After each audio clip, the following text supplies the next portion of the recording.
hmm Hi, everyone.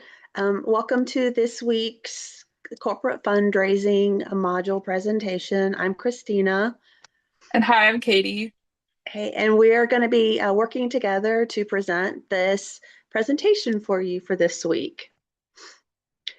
So, corporate fundraising, as we just finished learning about foundation giving, many people probably think that they are pretty much the same. Well, they are in a couple of instances where they both include partnerships with nonprofit organizations, in addition to giving back. They want to give back to the community. But the biggest difference is that with corporate fundraising, the company is also profiting from the partnership with the nonprofit organization. So there are different types of support that is in this corporate funding universe. So different types of support that the corporation can give the nonprofit and to the community are things like cash. They can give things like direct cash, other sources of corporate funding, sponsorships, fellowships, and partnerships. They can also give in-kind support, such as systems, apps, programs, and corporate tax benefits. They can also give directly and externally volunteers to these nonprofit organizations into the communities. They can give individual donors, such as staff, board members, shareholders, and clients. And also, a really big one is the databases. And this is what we'll see a little bit later on, that is a shared mutual benefit between the corporation and the nonprofit. They also can give referrals, and they have marketing partnerships. So the corporations, they have different types of corporate giving models. One is the corporate, or the neoclassical, which improves the productivity and the income stream of the company. So as it is a company, they want to make a profit. So they will work on projects that might help improve company projects or lower corporate costs. Also, there's an ethical model. This focuses on the community and the opportunities for positive impacts of local issues. Different projects like this would be engaging employees in the community efforts, or where the company operates. Then there's a political model. So within this political model, there can be potential ethical issues and concern. Whenever you step into the political game, there is always that chance of ethical standards being questioned. And then lastly, there is the stakeholder model.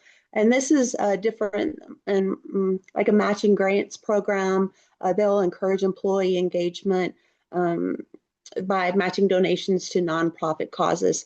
Many times these companies might give a dollar for dollar, or for every dollar they'll contribute 50 cents.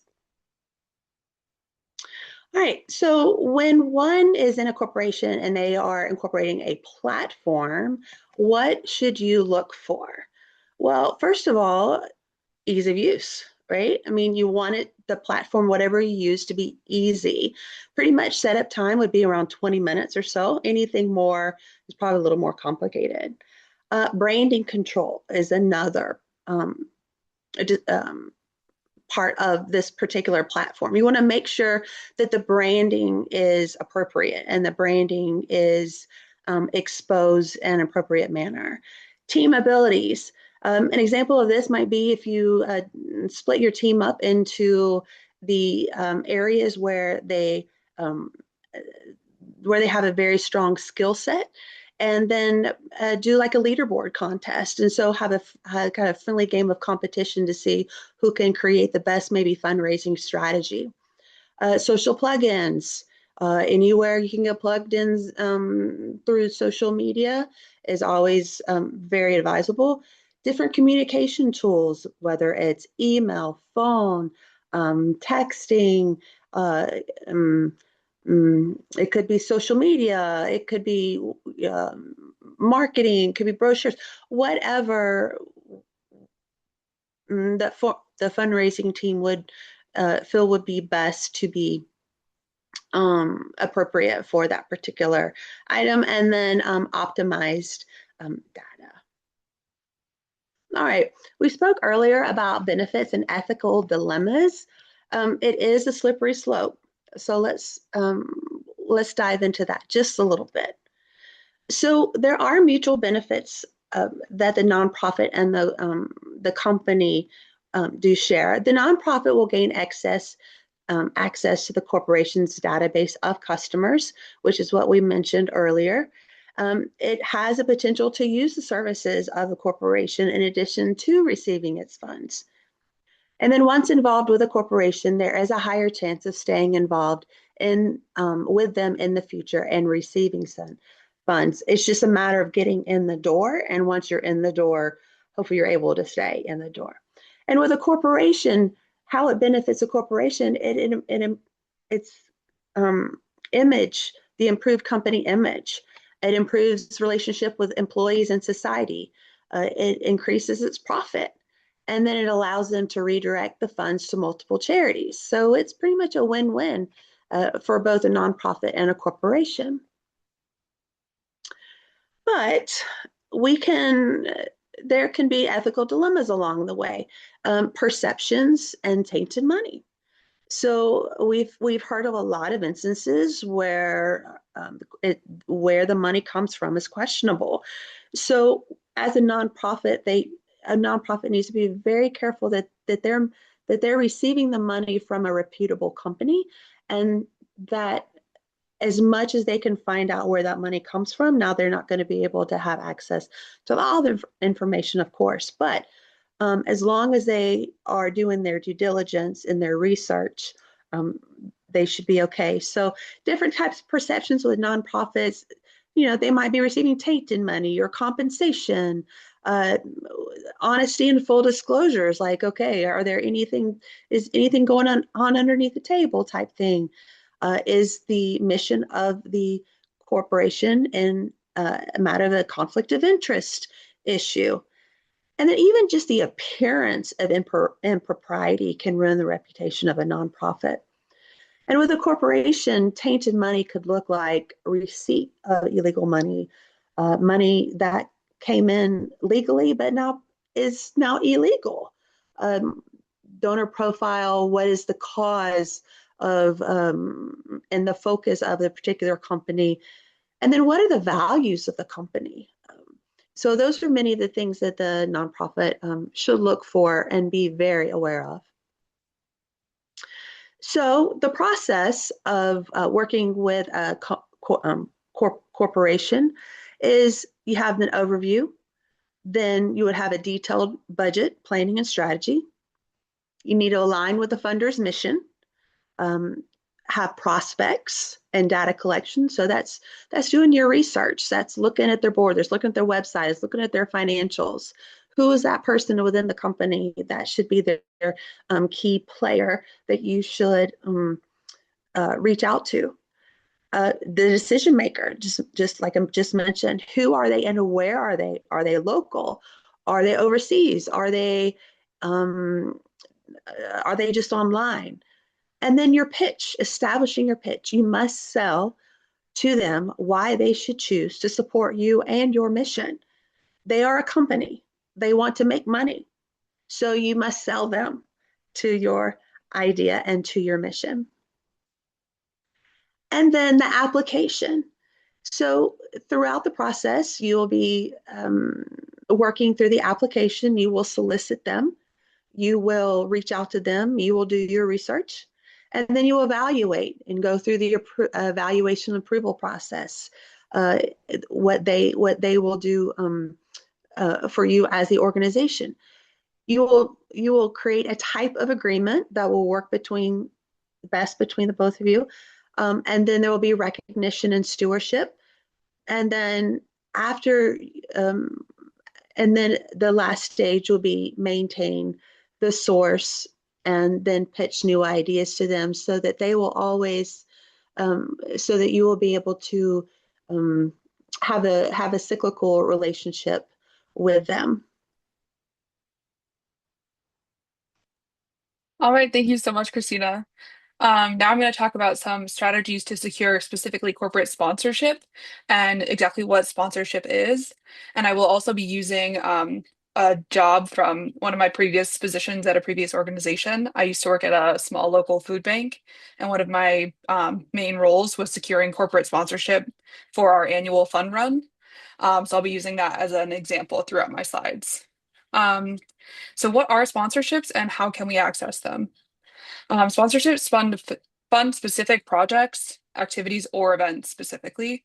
And they're very different than applying for a grant because sponsorships, as Christina said, are mutually beneficial relationships.